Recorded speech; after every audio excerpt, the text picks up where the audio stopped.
মঞ্চে উপবিষ্ট আছেন পূজ্যপাদ শ্রীমৎ স্বামী ত্যাগরূপানন্দজি মহারাজ।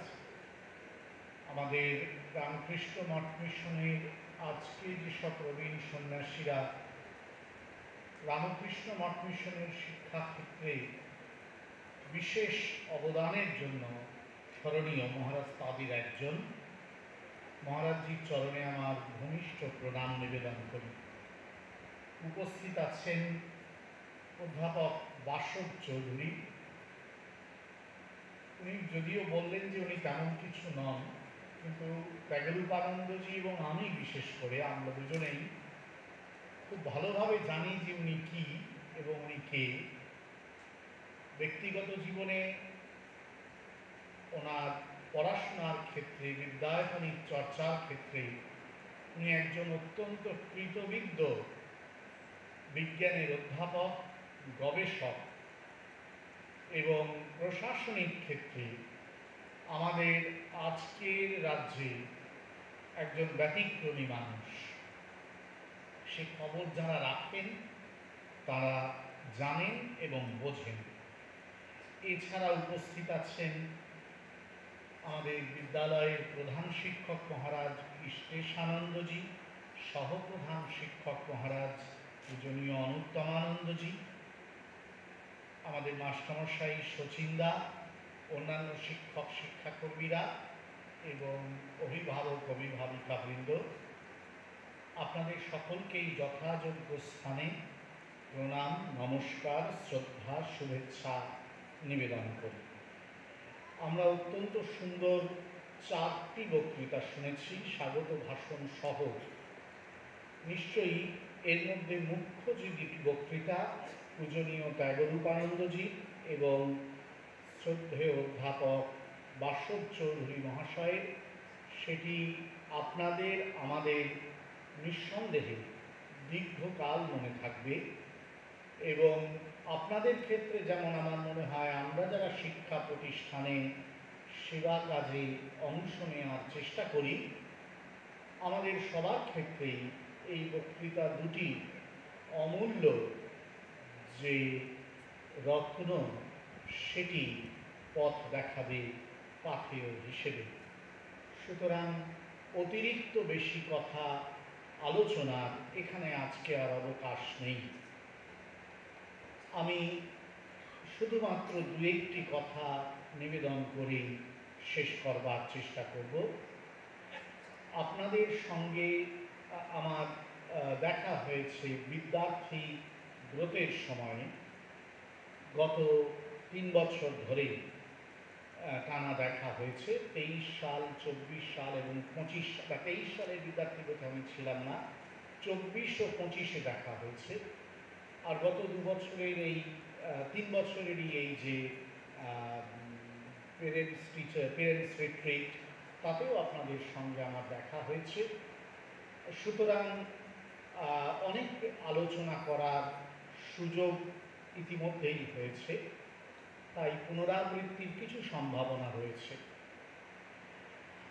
2-1টি যে নিবেদন আমার আপনাদের প্রতি, তার মধ্যে একটি এই যে এটি বহুশ্রুত যে আপনারা আপনাদের সন্তানদের এখানে ভর্তি করেছেন অনেক বড় স্বপ্ন নিয়ে, অনেক বড় প্রত্যাশা নিয়ে।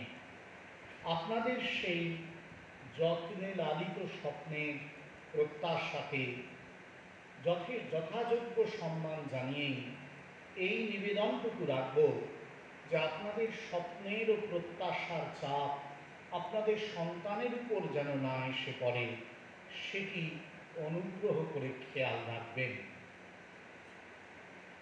অনুগ্রহ করে এটি অন্তত খেয়াল রাখবেন, ওকে শেখাবেন যে জীবনে বড় হওয়ার জন্য, সামাজিক অর্থনৈতিকভাবে প্রতিষ্ঠা পাওয়ার জন্য পথ একটি মাত্র নয়, বহুমুখী।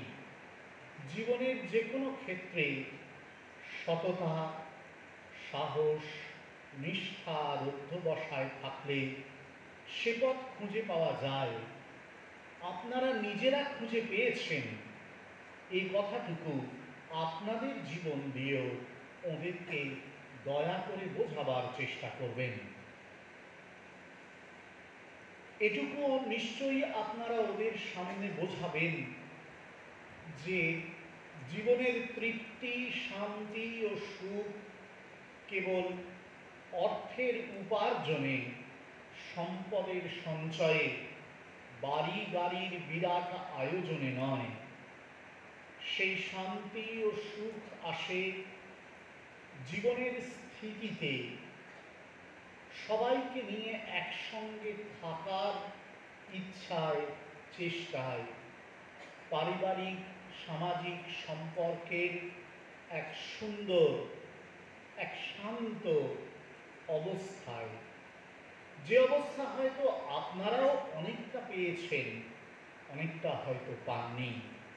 যা পাননি ওদেরকে সেটা দেখিয়ে বলবেন, যদি আপনাদের কোনো ভুল থাকে সে ভুল ওরা যেন না করে, আর যা আপনাদের জীবনের ঠিক সেটা যেন ওরা অনুসরণ করার চেষ্টা করে।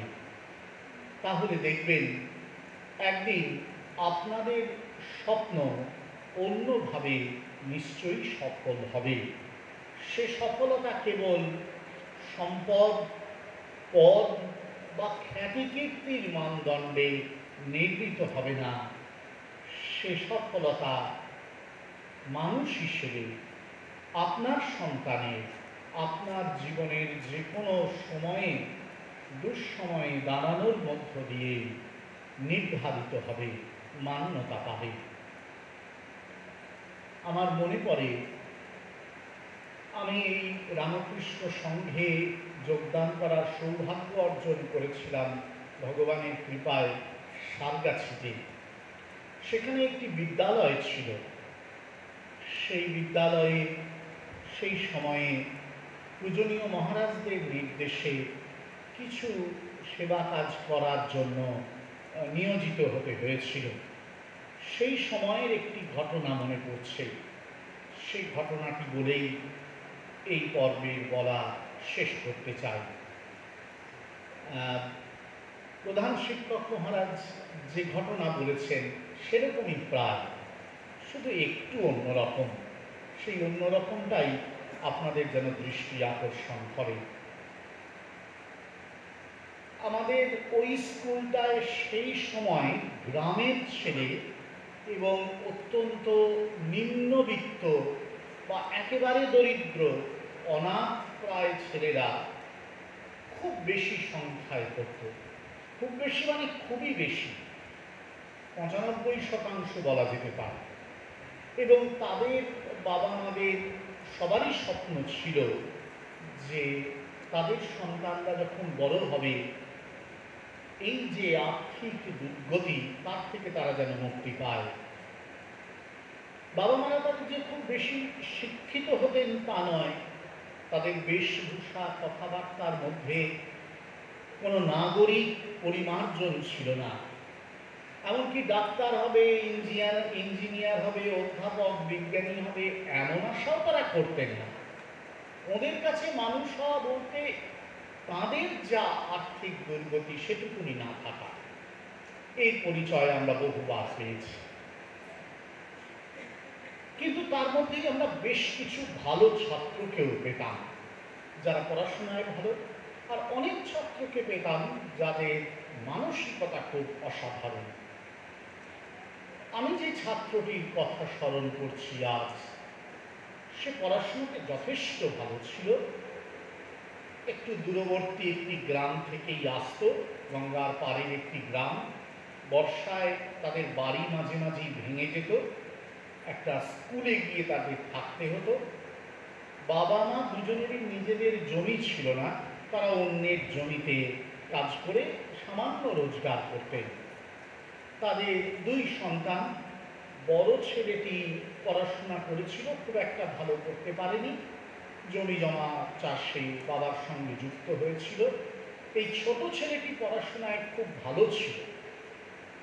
আমার যতদূর মনে পড়ছে এটি ক্লাস 10-এরই ঘটনা, ও তখন 10-এ পড়ছে। তা একদিনও তাকে আমরা ক্লাস কামাই করতে দেখিনি। বাবা মারা দিয়ে যেতেন না, তারা তো কাজ করতেন জমিতে, সে সাইকেল চালিয়ে আসতো। তা যখন ক্লাস 10-এর ওদের হাফ ইয়ারলি একটা, মানে হাফ ইয়ারলি বলা হতো না, স্কুলে ফার্স্ট টার্ম বলা হতো, তারপর হতো প্রি টেস্ট, তারপর টেস্ট। ফার্স্ট টার্ম পরীক্ষার পরে দুদিন ক্লাসে আসার পরে তারপর হঠাৎ করে দেখছি ছেলেটি নেই। আমি ওদের সেকশনে অনেকগুলো ক্লাস নিতাম, প্রায় সপ্তাহে 10টি ক্লাস নিতাম ওদের সেকশানে নানান বিষয়ে। দেখছি ছেলেটি আসছে না। প্রথম দিন দেখলাম ওর কাছে ছেলেদের জিজ্ঞেস করলাম, ও বললো হ্যাঁ আমরাও দেখছি আসছে না। তোদের পাড়ায় থাকে তো? বলে পাড়াতেও দেখতে পাচ্ছি না, জানি না কোথাও গেছে কি। দ্বিতীয় দিন হলো, তৃতীয় দিন হলো, কি ব্যাপার, ও তো কখনো কামাই করে না। তা শেষ পর্যন্ত ওই কাছাকাছি আমাদের একজন মাস্টারমশাই থাকতেন।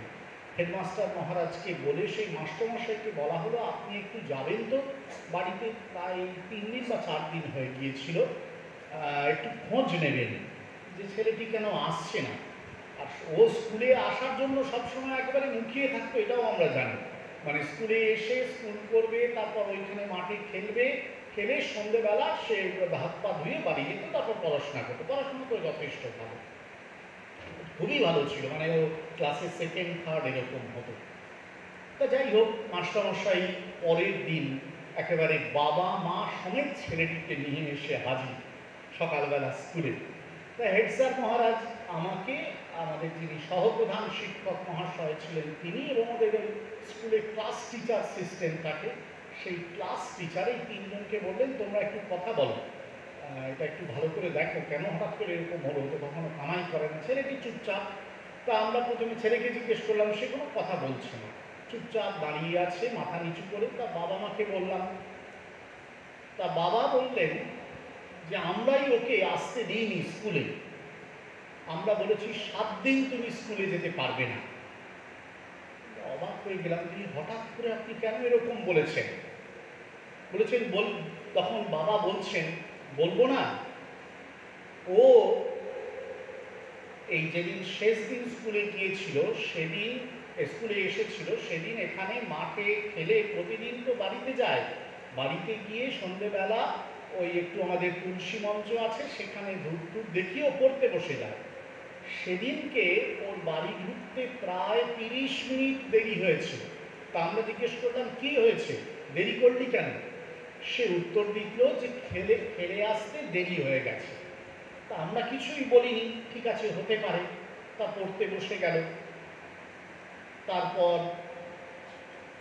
ওর মা পরের দিন খবর নিয়েছে সকালবেলা, এসে আমাকে বলছেন যে না, ও সেদিনকে মাঠ থেকে এক বন্ধুর বাড়িতে গিয়েছিল, বন্ধু ডেকেছিল, বন্ধুর বাড়িতে গিয়েছিল, একটু গল্প করে এসেছে। তা আমরা বললাম ঠিক আছে, তাতে কি অসুবিধা হলো? বললেন অসুবিধা হলো না, বুঝতে পারছেন না, পড়াশোনা করলেই কেবল হবে, কেন মিথ্যে কথা বলল? ছেলে যদি সত্যি কথা না বলে তো সেই ছেলের আমার পড়াশোনার দরকার নেই, ও মূর্খ হয়ে থাকুক। বাবা মা বলছেন অশিক্ষিত প্রায়, অত্যন্ত দুস্থ বাবা মা। আমরা স্তম্ভিত হয়ে তাকিয়ে আছি। তার জন্য শাস্তি, সে 7 দিন বাড়ির বাইরে যেতে পারবে না, স্কুলেও যেতে পারবে না, কারণ স্কুলটা ওর প্রাণ, স্কুলের খেলার মাঠটা ওর প্রাণ। সেই ছেলে আজ বড় হয়েছে, শিক্ষক। অনেক দিন পরে আমি একবার সারগাছি গিয়েছিলাম, 17-18 সালের কথা। ও বাবা মাকে নিয়ে দেখা করতে এসেছে, এখন একটি স্কুলের শিক্ষক। আমি হাসতে হাসতে বললাম কি ছেলে মানুষ হয়েছে তো? বাবা বলছেন হবে না, ওই যে সেদিনকে আটকে রেখেছিলাম। এরকম বাবা মা যদি থাকেন, ছেলে কোটি না হয়েও একটি সমাজে আদর্শ মানুষ হয়ে উঠবে, সত্যিকারের আচার্য হয়ে উঠবে। আপনাদের কাছেও প্রত্যাশা, ঠাকুরের কাছে প্রার্থনা, নিশ্চয়ই আপনারাও এমনই বাবা মা হবেন। ধন্যবাদ। নমস্কার।